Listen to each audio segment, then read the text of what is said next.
Okay, we are live. Hi, everybody. Welcome to our Facebook Live. We're talking today about child pensions versus testamentary trusts, and I have my special guest, Michael. Thank you for joining me. Hey, Tara. Thanks for having me. Oh, it's an absolute pleasure. So today we are going to have a bit of a strategy showdown, diving into child pensions. And the reason I'm really excited that we're tackling this topic is firstly for my own benefit, because as a lawyer, I feel like child pensions don't get a lot of airtime when it comes to the possible estate planning strategies out there. I'm kind of aware of them. I have to say I've never recommended one personally over my 10 plus years working in estate planning. And I think that's because it's not something that I've traditionally felt very confident on, or the financial advisor has taken the lead on driving that. But today I want to sort of demystify child pensions for the lawyers out there so that we can all feel comfortable understanding when they can be a viable option. And then also for the financial guys watching, just, do a comparison between when is a child pension going to be best, when would a testamentary trust actually be more suitable, and just make sure that we are really rounding out our estate planning toolkit. So I want to, before we begin, I would like to do an acknowledgement of country. So I respectfully acknowledge the Ugamba people, the traditional owners of the land on which we meet, and pay my respects to their elders past and present, and all Aboriginal and Torres Strait Islanders peoples here today. So a little bit of administration. Michael and I are really happy to take some questions, so feel free to put your questions in the question box. We have got a bit of a presentation done out for you today, but we're pretty flexible, so add in your questions. This is the chance to get those burning questions answered. Before we dive into it, Michael, would you like to tell us a little bit about your background, where you're based, what your ideal client is, that type of thing? Sure. So I started my career initially as a tax accountant. So this was back in the early 2000. So I actually started my career as a tax accountant at PwC. And then I ended up in financial advice somehow. So this is probably started career in 2008 in financial advice. Perfect time to start just after a global financial crisis. And I guess it's like when I think about, what I wanted to do when I first set up the practice, I thought, I actually want to set up a practice that helps people that I would be happy to refer my friends and family. And I think about, who my friends and family are. We looked at analysis of the age group, and they're usually around 40 to 45. Just pretty much where I sit. And what that means is, when we talk about estate planning, child pensions often do come up. And so when I just put a disclaimer out there, I do use both strategies. So I'm not saying one's better than the other, whether or not, I'm all for death benefit pensions, but I actually use both. It just depends on the situation. Yeah. That's great. And I really want to talk today about when a child pension is going to be useful, but also the limitations of them as well. So let's dive into it. I think we should assume that everyone has a basic understanding of testamentary trust. I don't want to sort of dive into it in a heap of detail. If you are new to testamentary trust, there's training that I've done on this before under the guides section. There's a whole testamentary trust guide where there's multiple trainings, and if you really want to dive into it, we've got the Testamentary Trust Starter Pack that you can purchase, which has a really detailed training and also client resources that you can use, like newsletter templates, flyer templates, that kind of thing, so you can really hit the ground running with using testamentary trusts in your business. But just so that we're all on the same page, today we're going to be looking at testamentary discretionary trusts. So really the idea being that obviously with any testamentary trust, the legal control rests with the trustee.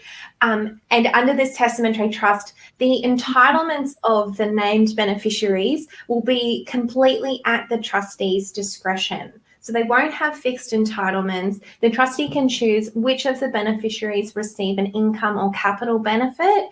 The beneficiaries really only have a right to be considered and for due administration of the trust. They cannot stick their hand up and demand a distribution, and it's up to the trustee to decide each financial year and at their leisure when benefits will be distributed. Okay, and the reason we're talking about these testamentary discretionary trusts is because this is the structure that offers income tax flexibility and also asset protection. So we're not talking about a fixed trust, just so everyone is clear. So I would like to just sort of, I guess, lay the foundation about the approach that I take when it comes to my estate planning strategy approach. And so I guess my very first thing that I always do is an analysis of, would a testamentary trust be valuable? And again, it always comes down to the facts, but this is sort of my general rule of thumb that I think about for should we be recommending one or more testamentary trusts for a client's estate planning. And look, probably the headline issue I would always consider is making sure there's enough value that could pass through the estate into that testamentary trust to justify the administration and benefits. So a testamentary trust, the administration of that is not a lot more than a normal family trust. Carrie Payne and I have actually done a Facebook Live earlier this year on exactly what happens and how to administer a testamentary trust after someone dies, if you want to brush up on that. But, you know, we do have to be aware that there's extra tax returns. We've got to maintain the trust.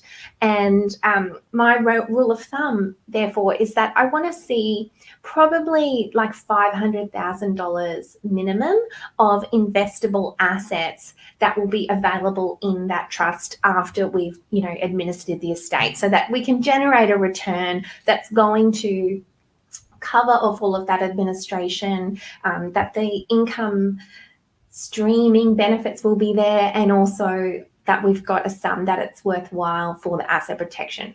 Now, that's not always going to be the be all and end all. There will be people who want asset protection no matter what, even if the sum is less than 500,000, and that's totally fine.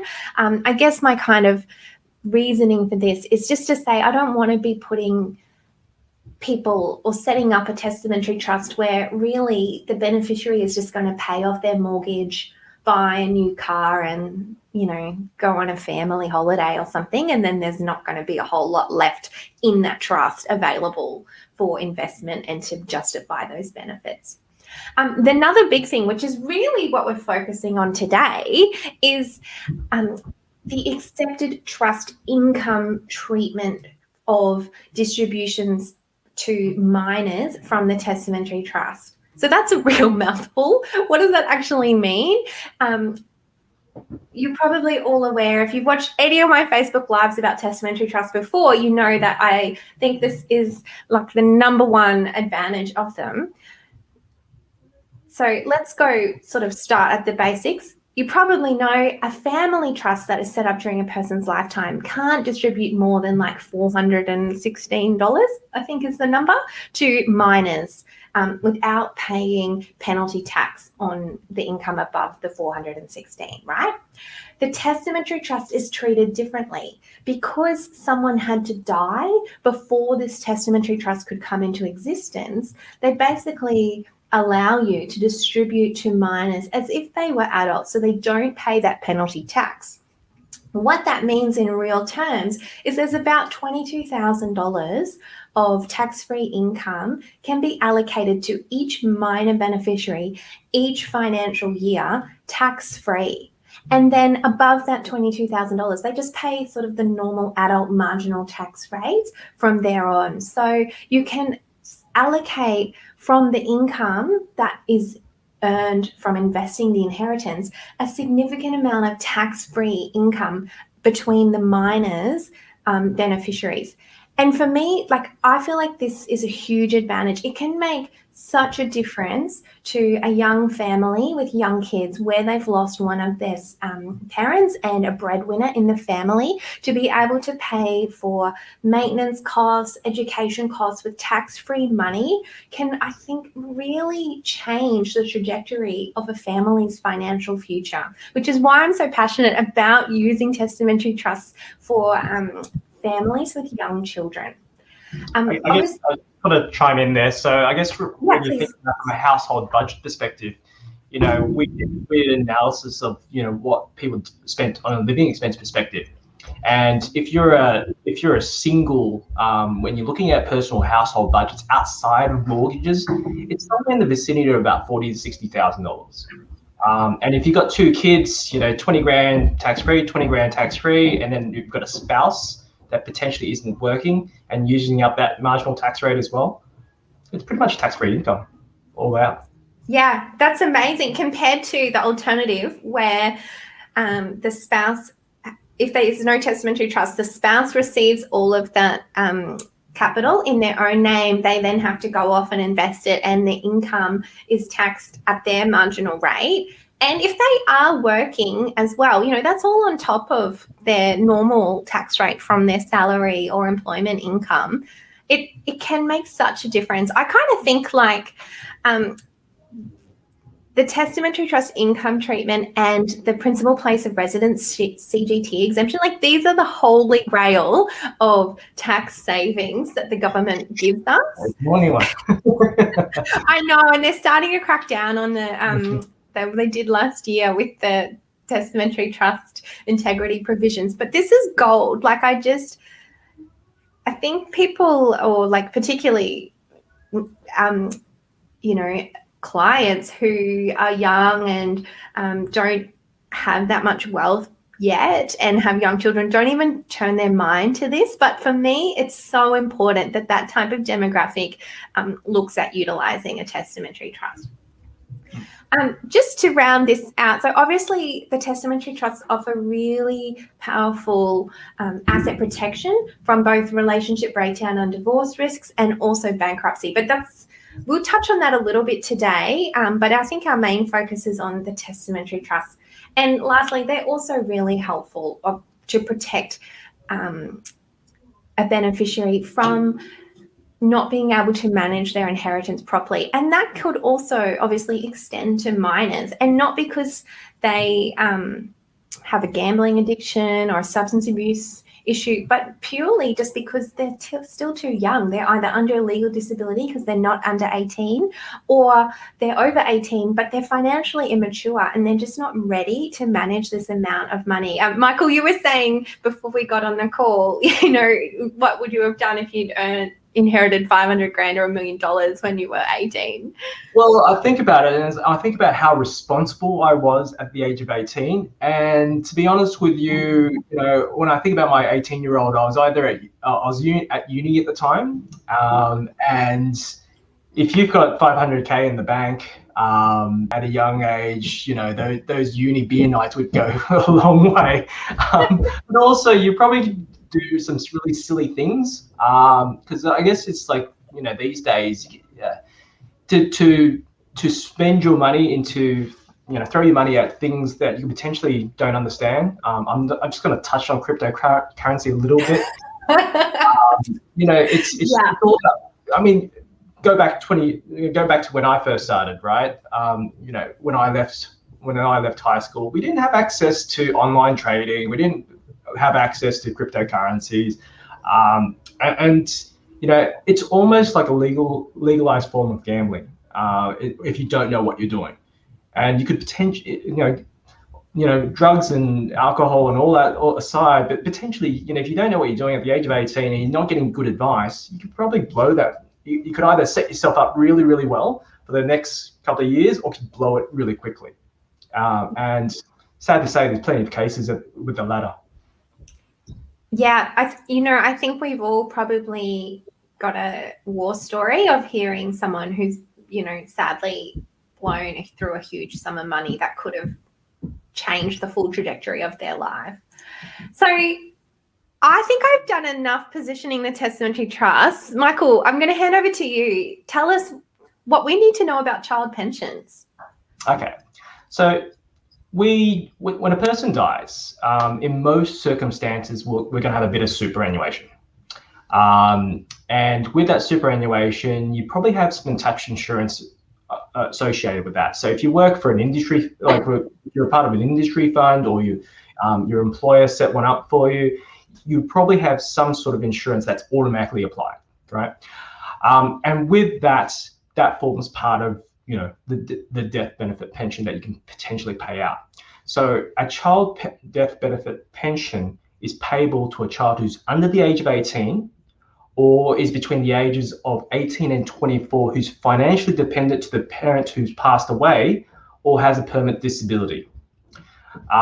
Provided that fund allows to pay a pension, then you can actually pay that to a child, right? And when you think of the other thing that you need to be mindful of is that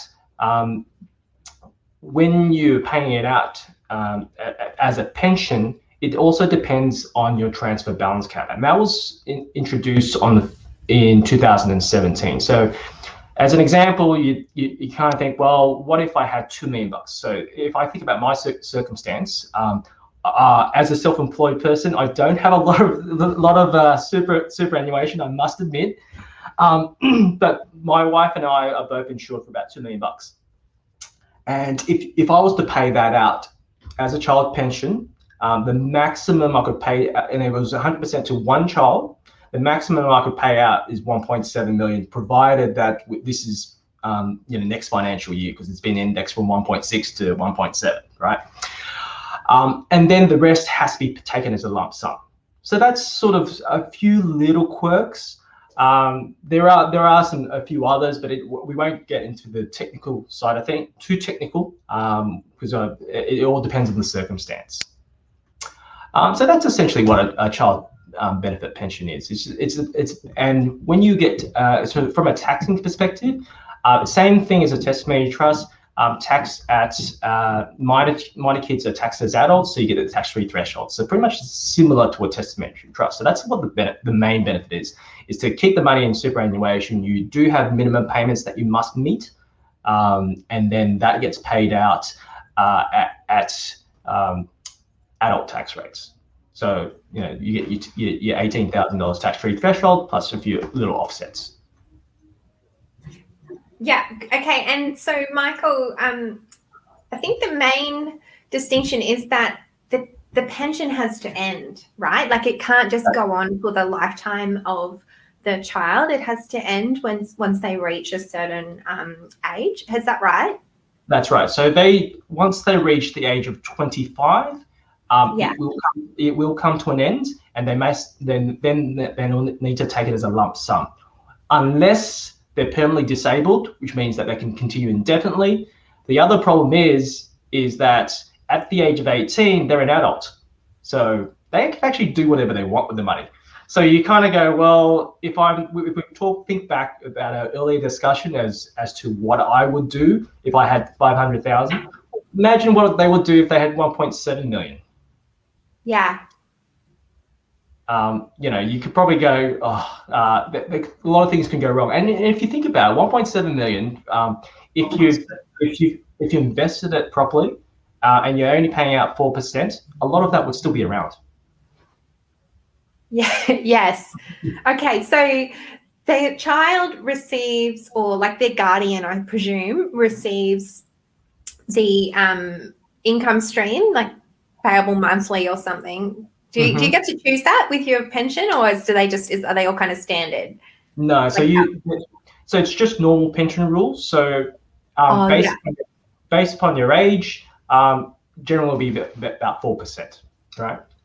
So if you get paid out 4% of, let's say $1 million, that's significantly high from an income perspective. Like what's 4% of $1 million? That's $40,000 a year. If you're paying that out, some of it will be tax-free, the rest will be taxable. Yeah.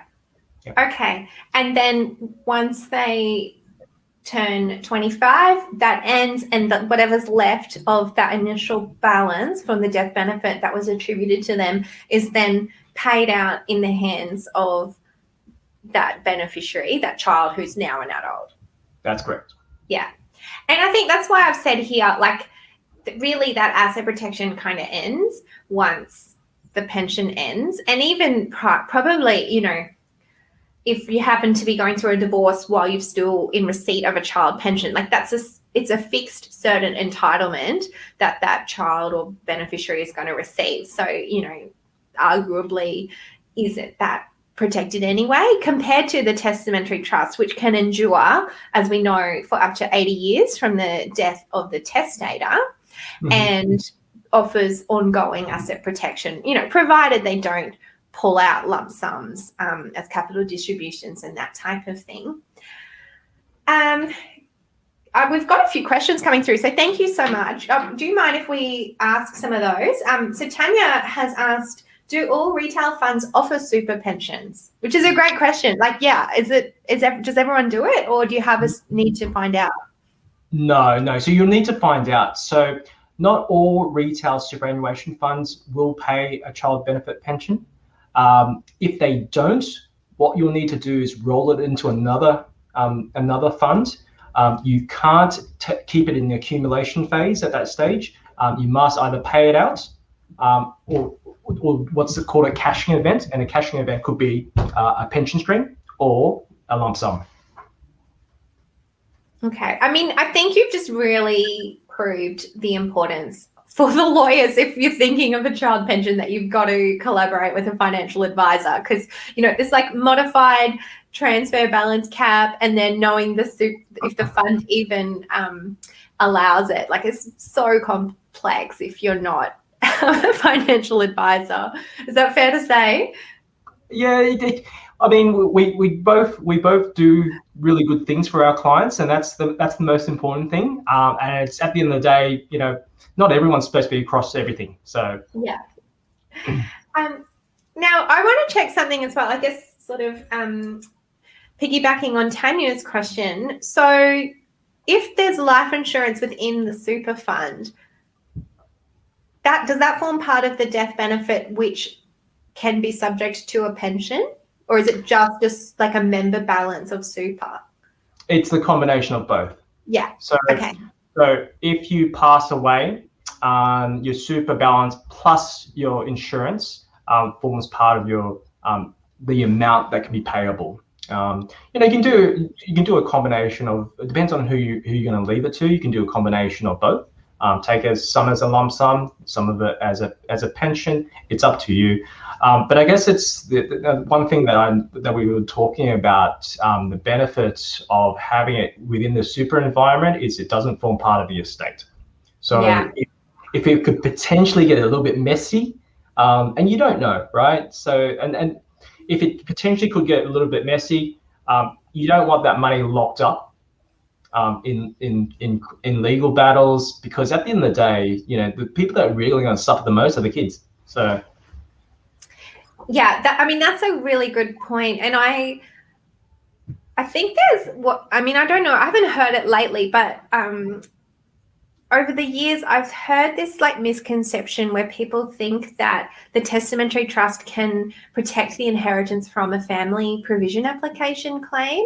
And that's obviously not the case. Before the funds can go into the testamentary trust, they have to pass through the estate, which obviously puts them into the challengeable pool of assets that can be available to satisfy a family provision application. And then once, you know, the family provision application is settled or paid or sorted, then what's left goes into the testamentary trust in accordance with the will. So the testamentary trust is a strategy that comes into effect after family provision application is considered, and it really doesn't offer any protection from one. So I do think this is a great thing to consider when we've got a blended family, you know, using a child pension to keep these funds out of an estate.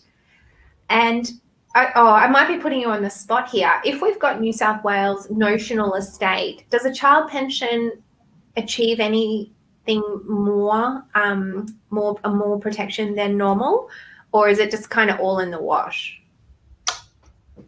That's a good While question. you're thinking, my sense is that it's just the same as any other death benefit payment or binding norms. So I think it probably, the child pension doesn't achieve anything more than like a binding nomination directly to a beneficiary anyway. Yeah. And well, should we go back to basics? Like a child pension, is it just like a nomination to a death benefit dependent that's paid as an income stream instead of a lump sum? Like, is that what it is at its purest, or is it more complex or a different thing than that? That's essentially it. So, most superannuation funds will have a form. It will be a binding death nomination in most circumstances that you will sign, and it must be, make sure that you must be valid. So you can't just pay it out to anybody. So if you're paying it out to a spouse, a child who's under the age of 25, who's a financially dependent child, a person with a interdependency relationship, a financial dependency outside of a child. So they're the people that you can pay a benefit to. In the realms of what we're talking about today is that, okay, well, how do I make sure that I execute this? It's essentially a binding death nomination form, and you assign the percentages. So you can assign a percentage to the estate and the rest to the child. From a cost perspective, it's a whole lot cheaper than setting it up, ongoing maintenance, whatnot. So from a cost perspective, it's basically what the fund charges from an administration perspective. So that's like your ongoing admin fees, just like in superannuation. And then you just receive like a monthly payment that comes out of it. Yeah. Okay. So basically you work out, is this person going to be a death benefit dependent under the SIS Act? Are they then eligible, like a child under 18 or financially dependent, between 18 and 24, or have a prescribed disability? Now that person could also just receive it as a lump sum, right? Or does it have to be a pension? No, it could be either. Yeah. So then it's a choice of pension or lump sum. Yeah. Yeah. But then it's like, if you receive it as lump sum, depends on the circumstance, right? So what's the money going to be used for? If the money's just going to sit in a bank account, you might as well leave it in the super environment, because as a pension, you get taxed at zero. So why not invest it that way? Yeah. And then also, like, the issue, I guess, if you've got like a blended family and you're providing for like a child from a previous relationship, if it comes out as a lump sum, that would probably go to that child's guardian, which is your ex-spouse, for them to manage. So the pension kind of, I guess, going to Tanya's point when she said this could be an advantage or a disadvantage, it's the super fund that's responsible for managing and administering this amount, which, if you want control, probably a downside. But, if it's that scenario where you don't necessarily want your former spouse managing this amount of fund, then you've got an independent super fund really sorting that out. And that's kind of covered without any issues about former or current spouses. Well, I guess it's the other thing is if it's going to the guardian of a former spouse, how do you know that it's going to be used for the right purpose? Yeah. If you're just getting paid out through superannuation, then the superannuation fund's not going to knock on the door and go, hey, make sure you're spending it for the right reasons. This should be going towards education, all that kind of stuff. So it's kind of, you lose a lot of that. Yeah. But I guess it depends on what, if you just want simplicity, that's potentially a good and a bad thing as well. So it can go either way. And this strategy can be utilized with a self-managed super fund as well, like assuming that the super fund deed allows the creation of the pension. Yeah, absolutely. Yeah. Can we talk like really practically about the paperwork? So before the testator dies, they need a binding death benefit nomination nominating the beneficiary. So we generally advise on getting a binding death nomination. You can have a non-binding one, but then it's left up less, it's in the realms of the trustee. So the trustee, i.e. the super fund, can make a decision. Usually they will go along the lines of, yes, we will pay it out in accordance to what you suggested to us, but there's no guarantee. And in a circumstance where there could be some, I guess, challenges, and it could be that, I think I've heard some old stories where the ex-spouse called up and said, look, I'm nominated, and the trustee made a mistake and just paid it out. And then the current spouse said, what happened to the money? And so, it's like, it's all up for grabs, and then you lose a lot of control when you don't do a binding death nomination. So we generally advise, here's a binding death nomination. They can be valid, depending on the super fund, it could be valid to 3 years or valid indefinitely. Depends on the super. So they're all different as well. Okay. So another point, some super funds don't actually allow binding death nominations either. Yeah. Yeah, and I think, and just sort of echoing Tanya's comments, which are sort of coming through about like making sure that the beneficiaries of the life insurance are correct as well. I think it's really important that just everything is checked and all of these factors are considered. Like we've got our ducks in a row about, is the binding nomination valid? Is it allowed? Does the super fund allow this type of structure?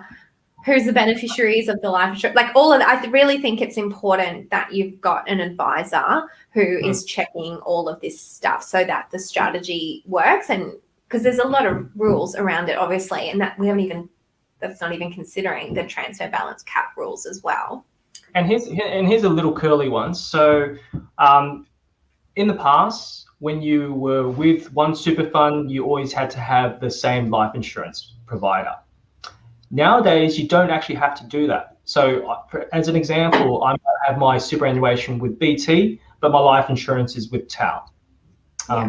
What normally happens is in order to have that the insurance product active, they'll roll over amount to a insurance-only superannuation fund held by TAL, and then you'll have two different nominations there, potentially. One for BT and one for the insurance product. Okay. Yeah. So and that, I mean, you guys would be, I'm just trying to think. I'm like, oh God, it's hard as a lawyer trying to sort of understand like all the nominations you need. So normally like the funds would send out and say, you need a binding nomination for here, don't you? Yeah. But so then as an advisor, as a lawyer trying to like get all this together for your client without an advisor being involved, it's so easy. It sounds so easy to miss a nomination. Well, it's you also need to understand the insurance product as well. And make sure that if you didn't set up the insurance product, there could be some forms that you might have missed. And generally speaking, if you've got a standalone insurance product, you probably have an advisor, so it might be worthwhile to collaborating. Yeah, look, I think collaboration is key. I think it's so important to make sure that there's a thorough estate plan in place when it comes to super and life insurance, because it's so complex. Can we go back to the binding death benefit nomination? And I know that this is like as simple as it gets, and but I just want it to be super clear for everybody. Pardon the pun. So you've nominated your beneficiary in the binding death benefit nomination, and you've set out whether they receive a fixed amount or a percentage. Do you say in that binding nom whether the sum is paid as a lump sum or a pension at that point, or does the pension decision get made after death? After death. So the form in itself is just basically sort of outlining who's involved. And at that point in time, you can then, once everything gets settled, the insurance gets paid out. There could be circumstances where this insurance may not be paid out, so you never know. And then once the money does arrive, then you can make a determination. Okay, well, what do we want to do with this money? Do we have a mortgage? how much do we need to live on? Is it best to take it all as a lump sum, or should we keep it in an environment that has zero tax and we can invest it doing this exact same thing as if we were in a non-super environment? Okay. So, yeah. And when you've got a family provision application sort of situation brewing, or you're a notice of that, who makes the decision about it being paid as a pension? Like, that's the super fund trustee decides. That's right. Is there a way to get certainty on that before they pass away? I think it all depends on the actual fund itself. I'm gonna have to say, look, I would probably look into that a little bit further. I wonder if you can put into the BDBN that it's paid as a pension, if possible. Look, most of the forms that I've seen, not really, but there's a potentially there might be some, not the ones that I've seen anyway. Yeah. Potentially there might be some out there. What I'm thinking of is this situation where there's a child from a previous relationship where we want the child pension to go to them, but not a lump sum to that former spouse as the guardian. And so I can just kind of feel like the super fund trustee is going to be getting submissions from everywhere saying, I want it as a lump sum. It should be a pension. And then it's up to them to kind of make the decision, which I guess, as Tanya's saying, like, not necessarily ideal to be caught up in that bureaucracy where it's an industry fund. And in that circumstance, it might be better just to flick it to a testamentary trust, because you lose all control, and it's I guess it's one of those things where control is actually really, really important in that circumstance as well. Yeah. Well, so, and before we dive into some examples, how often are you setting these up compared to testamentary trust? Is it a strategy that you use quite often, or do you sort of find that there's only rare circumstances where you go with it? Yeah, I think it comes down to the client, right? So, as much as you want to do the right thing for a client, if a client decides, look, I just don't want to spend the money, Michael, then it's like, well, I can't force you to set up a testamentary trust or make a provision for a testamentary trust. And so that, therefore, you've got to rely on the best you have at that point in time. Yeah. The other circumstance is, funny enough, most financial advisors will believe that most clients will be underinsured. And that's when you're thinking about, especially in my client base, it's, you're a 40, 45-year-old. I call it peak sadness in terms of where you are in life, because you've just got so much things happening. You've got young kids. You're probably working the longest hours you've ever been working. You've got a mortgage, because that's when, if you live in Sydney, that's when you can actually start to afford a house. Yeah. You've got a deposit large enough for a house in Sydney. And so you've got this big, massive mortgage. And so in most circumstances, you kind of go, how much money would you have? You'd have some of your superannuation. So a 40-year-old may have anywhere between, $100 to about $200,000 in super. And then what's the average mortgage size? Well, if you live in Sydney, then it's anywhere up to, 800,000. I think I saw a number where they said the average mortgage size in Sydney is about 800,000, but in reality, it could be a lot larger. So you kind of think, well, from a insurance perspective, you might be at least $1 million in life insurance benefits, take into consider all that into account. And then in that circumstance, you kind of go, well, probably might be better off, considering a testamentary trust. Yes, it's going to cost more, but we're dealing with large sums of money. If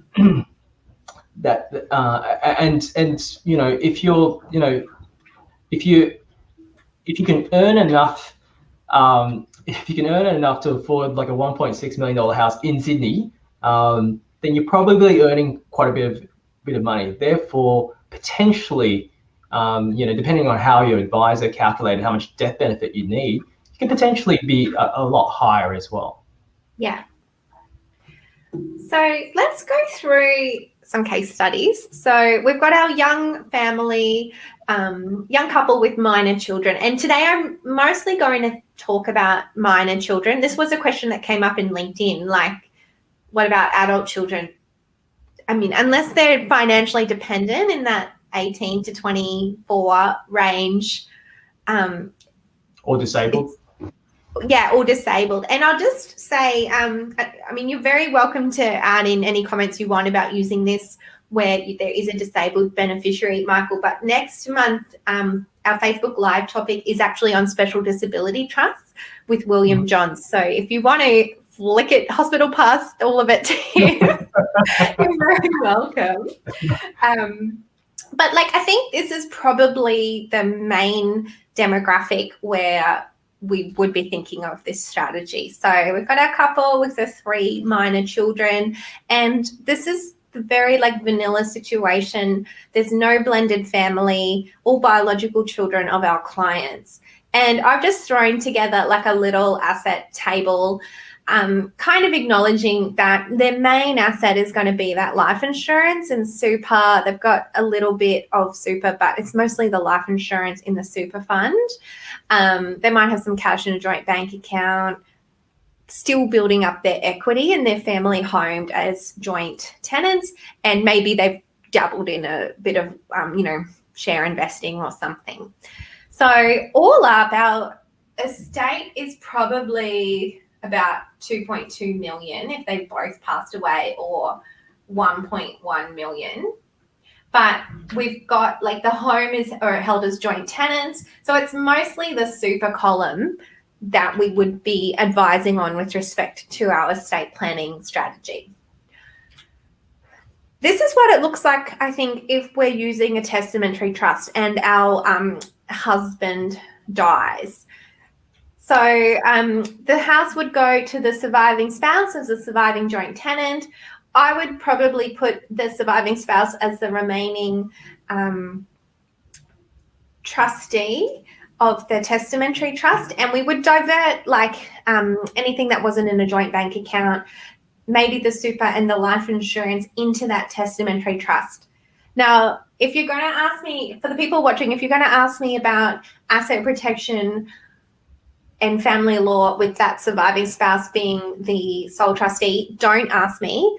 Go watch last month's Facebook Live, because I spent an hour talking about the pros and cons and the other options. We're just going to keep it super simple and basically set it up so that the surviving spouse is running their own testamentary trust for the benefit of them and their children, right? We're going to give the surviving spouse the benefit of the doubt that they will seek appropriate relationship advice from a family lawyer if they enter into a new relationship, and they're really here to maximize the accepted trust income treatment and have a testamentary trust structure that affords them asset protection if they choose to go down that path. So here we've got the 3 children. If we've got $1 million, excuse me, and what was it, $1.1 million of their super and life insurance coming into that fund, what would be the sort of average return on that, Michael? If you're in a balanced strategy, you probably get about 6 is long term, six and bit is long term. So nowadays, a year. Yeah, so that's growth, but from an income perspective, you're probably looking, because of the fact that bonds are paying so low, you're probably getting around 2%, 2 or 3 at the top end from an income perspective on that. Okay, so that would be 33,000. Have I done the maths? No, I have an accounting degree, but I had to become a lawyer because nothing would ever balance, and I was just always terrible at the maths.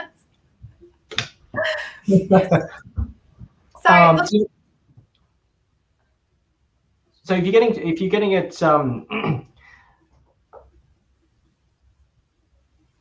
So if you're getting at what's 2% on 1.1 million gives you somewhere in the vicinity of about 22,000. Yeah, 22,000 per year, maybe up to if they can get 3%, like 33,000 or something. Yeah, potentially, and that's just income. So there's obviously some capital growth, and depends if you're going to sell down on the fund as well. Yeah. Okay. So basically, because they've got the 3 kids, those 3 children can each receive in the tax return, well, for the trust, 22,000 tax-free each year. So we've got up to 66,000 of tax-free income. So basically all of that 20 to 30,000 of tax-free income, of income generated from investing the inheritance is tax-free. So it's tax-free money that the surviving spouse can use to pay for the kids' expenses, keep investing that capital amount. Obviously if they want to, make interest-free loans out to the spouse, or to sort out the debt on the home, they can do that kind of thing as well. And if this spouse does repartner, the inheritance in that testamentary trust does not automatically form part of that new property pool, right? That surviving spouse can take steps to add in an extra co-trustee, remove themselves, do whatever they want. And if they do end up going through a relationship breakdown, the inheritance in that testamentary trust does not automatically become property that is divisible in that property settlement with that second spouse. The sort of base position is that it's excluded, and it's up to that second spouse to try to drag it in, using alter ego arguments and that type of thing. Furthermore, what we've done is set in play the succession for those assets. So if our surviving spouse then passes away, we can nominate who's going to take over that trust, and the assets that our first spouse left, our husband left to the wife through that testamentary trust, stay in the testamentary trust. They're not gifted under her will. So even if she goes off and has another family, more children with a second partner, and leaves her future assets, some to them, some to her kids, the initial assets received from the inheritance stay in the testamentary trust, and we just hand over control. So I think that this is a really neat strategy, achieving asset protection, probably like the best tax outcome they could possibly receive. And ultimately, these kids will take over that trust, and they will get asset protection from their spouses, and they will also have the opportunity for accepted trust income for their children. So this is multi-generational. I've had in the last couple of months just a lot of questions about, like, how do I shut this down? And clients being presented with optional testamentary trust and them saying, well, I don't want the testamentary trust, even though we're talking about millions of dollars potentially passing to them. And what I always come back to is the idea that this isn't a structure that we want just until a child is 25 or 30. Really, we should be thinking of this testamentary trust as being an ongoing family wealth accumulation vehicle, because you can double and triple and quadruple dip on these asset protection and tax benefits. So I think that we wouldn't want to wind up or vest a trust like this until we have to, unless, obviously they eat away and erode that capital base. But if you work with an advisor who can help you with sustainable investment, then you should never really have to look at winding up and distributing all the assets. The idea is that these are structures for long-term wealth accumulation. And I just really want to reiterate that, because I think sometimes people don't get that, and particularly it's the clients who are driving this idea of shut down the trust. Like, let's just deal with it for the minimum that we have to. But if we can set it up in a way that it's sustainable, like for our surviving spouse here, it's going to look and feel like her money. If she's the testamentary trust trustee, and we're trusting her to take prudent steps to protect the inheritance from future relationships. But basically, it's going to look and feel like her money, and we trust her to make decisions in the best interests of her and her children from her first husband. Yeah. Then it's not that complex, and it shouldn't be. They shouldn't be feeling like this trust is tying their hands. It should just, it's just a little bit more administration. They can get their head around it. So I know this is a little rant on a tangent, but I think as advisors, it's prudent on us to really explain the testamentary trust advantages in a long-term way, as well as cutting through all the complexity so that the clients feel comfortable with it as a structure. Because I think sometimes the real reason driving the idea to wind up these trusts is just because they don't understand it, and so they're a bit fearful of it, and they feel like they don't have control. I think on the ultimate example is look at the case study with Tats Lotto, or what's the lotto company? It's Tats Lotto, isn't it? I'm not a lotto person. I don't have to be in it to win it, but I'm not in it.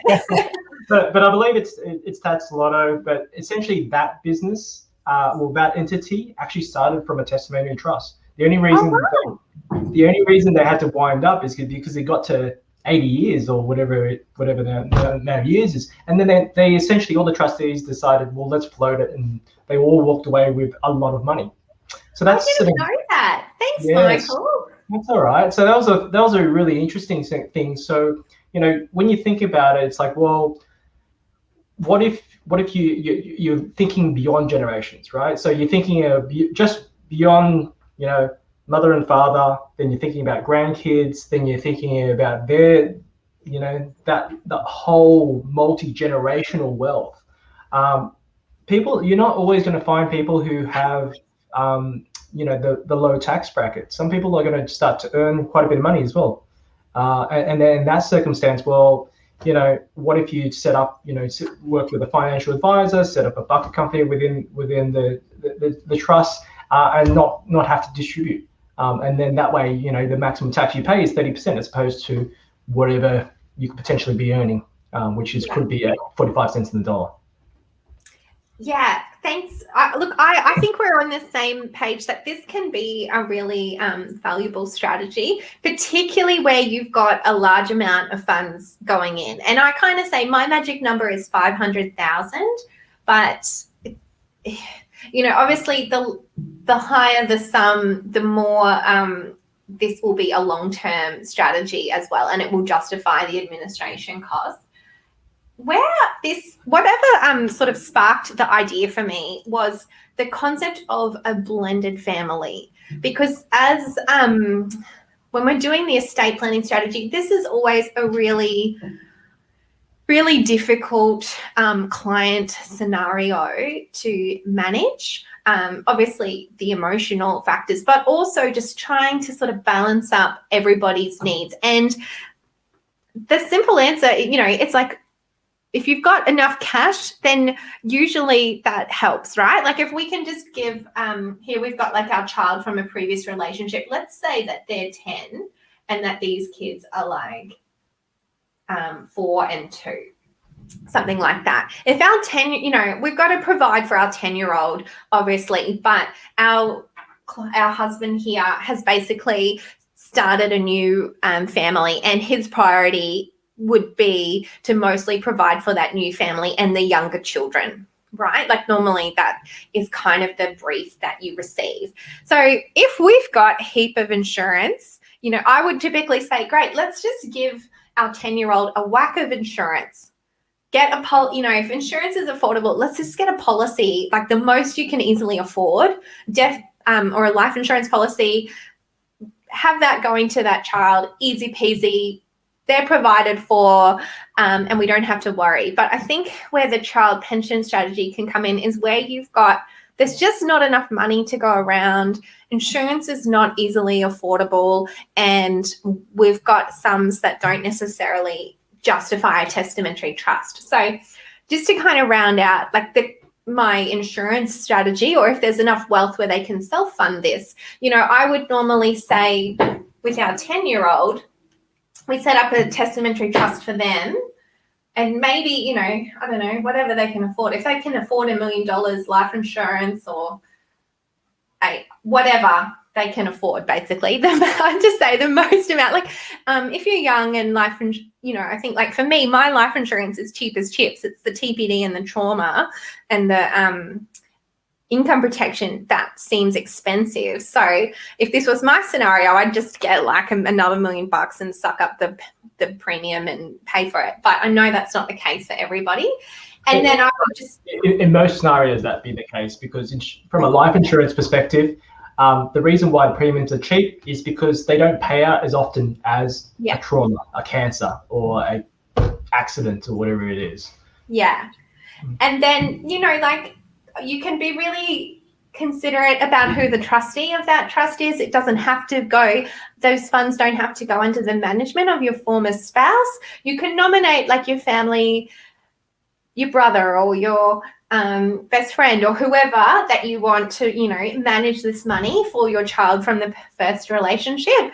And that's a nice, easy way to kind of sort this out. And then the rest of the estate, it's like our strategy from the first example, and the surviving spouse just goes on to manage their rest of their wealth together in the normal way. And we don't really have the surviving spouse having to worry about ongoing connection financially with that child from the first relationship. It just takes a lot of pressure off. That child's been provided for. The family, the second family has everything that they should have received. And, this relationship can just proceed on the basis of, whatever dynamic they want, without this complication of this first child waiting on the second spouse to die to be provided for or anything like that. But I think it gets hard where all that this child can get is like, I don't know, $250,000. That's all they're kind of able to afford or willing to provide for that 10-year-old. In that case, you're like, is a testamentary trust going to be worth it? What's the administration of it? Are we going to spend like $2,000 or $3,000 a year administering it? Plus we've got independent trustees only to receive a return of, what's that? I don't know, $5,000 or something. Like, that's where I think it gets complicated. And I wonder if a child pension from super, if that $250,000 is coming from the super fund, could be a good option in that case. What do you think, Michael? Yeah, look, it depends on, I guess it depends on cost at that stage. You kind of go, well, if I'm spending, I don't know how much people pay for a testamentary trust. I have my views with some providers, but I've heard that it can get up to $5,000-10,000 quite easily, and then you kind of think, well, should I really be spending that when I can just get a piece of paper like a binding death nomination, and that sort of does the job. I would sort of argue that. Yeah, look, I agree. And I think like the ongoing administration of the testamentary trust is like basically it's like the tax return. So keeping the accounts and the tax return, and then the obligation on those independent trustees.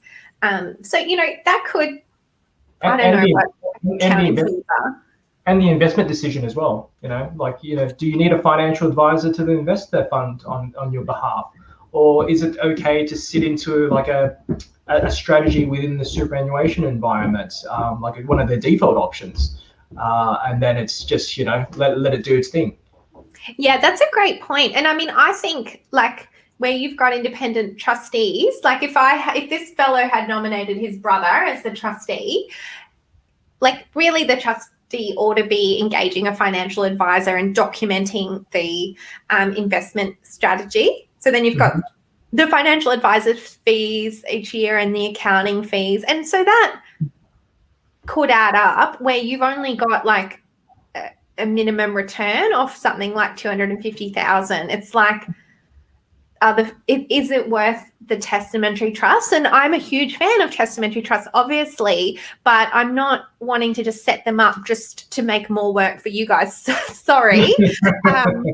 just so that like the benefits can be eroded by fees. I think in that case there's limitations. And so having a child pension still gets us, obviously we get the tax treatment, we get an income stream coming out without that. I guess what we're really saying is we're trying to avoid that big lump sum coming out and being managed irresponsibly by a former spouse or an 18-year-old in that, dependency age. And so I think a child pension can really be a simple strategy in this type of scenario. And as a lawyer, it's something that we should probably make sure that we have in our toolkit to think about, because it can be, the decision about how much, the quantum to provide for children from previous marriages is always difficult, I think. And it comes down to us as saying, well, what is a benchmark best practice? What's enough to mean that this child isn't going to argue for further provision? But also, what can the client afford? Like, what we can only do what we've got in the estate. And ultimately, it's the client's decision to decide how they want to spread their funds around. And I've heard often, in this case, the husband, or it doesn't have to be the husband, but in this scenario, they'll say, oh, well, they're going to provide for me, but when their parent dies, they're going to get their share as well. So I don't have to give them that much money. I want my money to go to my younger kids because I've already paid X amount. I've paid 10 years worth of maintenance and costs towards my oldest child. These kids need catching up. I've also got a moral duty to my second wife. There's just not enough money to go around. So at the end of the day, we as advisors, we can only do what we're instructed on after advising. And so I think when we're dealing with smaller sums going to people who could bring a family provision claim, the child pension is really worth considering. I couldn't agree more. Great. So I think we're in agreement. I feel, though, like if we were comparing this in the context of if we had a decent amount, like the $1 million, I would vote for the testamentary trust strategy over the child pension for the reasons that you kind of said before, in the sense that that income, if we did a child pension over $1 million, they probably won't have used up most of that pension before they turn 25. So then they're going to get the balance in their personal name as a lump sum with no ongoing asset protection, which I think is a real concern. And so even just thinking about that alone, I would say the testamentary trust wins hands down. I think the main message that we've got from today, though, is that collaboration is key. If you're looking at this kind of strategy, and even if you're not looking at this strategy, if we're just doing testamentary trusts, if we're just doing super strategy and life insurance, we really need to collaborate. So I'm just checking the time. Oh, gosh, we've gone over. So I think that's answered all the questions. Michael, is there anything that you wanted to say to wrap it up? No, I think you've hit the nail on the head. That there's never a one size fits all. Cost does matter, and at the end of the day, we all work for our clients, and we want the best for our clients. And if that means that we should actually be talking to each other. Totally. I think collaboration is so important on this. And, this is a perfect topic of why, there's things that as lawyers that we can advise on. There's things that, so many things in the super and life insurance world that are beyond us lawyers that you guys bring so much expertise to. And yeah, I think collaborating on all of this when it comes to super and life insurance is just absolutely critical for us to serve our clients. Well, we might wrap it up there because time has gotten away from me. Next month, we're talking about special disability trusts. But for now, I just want to say, Michael, thank you so much for joining us and sharing your expertise. And if anyone is watching this after the live recording, please feel free to add your comments. Michael and I will both be able to see them and we can keep that discussion going. Thanks, everybody.